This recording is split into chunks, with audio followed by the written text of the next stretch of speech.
بسم اللہ الرحمن الرحیم۔ محترم ناظرین، السلام علیکم ورحمۃ اللہ وبرکاتہ۔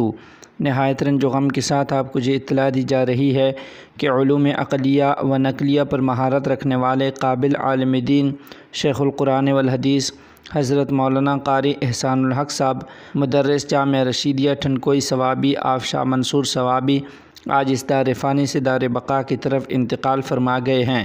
انا للہ و انا الیہ راجعون۔ ان للہ ما اخذ ولہ ما اعطى وکل شیء عنده باجل مسمی۔ حضرت رحمۃ اللہ علیہ کی نماز جنازہ آج بروز جمعۃ المبارک بتاریخ 16 جون 2023 عیسوی دن 2:30 بجے شاہ منصور میں ادا کی جائے گی۔ ہماری رب العالمین سے دعا ہے کہ اللہ کریم حضرت مولانا قاری احسان الحق صاحب رحمۃ اللہ علیہ کی تمام دینی، علمی اور روحانی خدمات کو اپنی بارگاہ میں قبول فرمائے، اور اللہ کریم ان کی قبر کی منزلوں کو آسان فرما کر انہیں کروٹ کروٹ جنت الفردوس میں اعلیٰ مقام عطا فرمائے۔ آمین ثم آمین۔ السلام علیکم ورحمۃ اللہ وبرکاتہ۔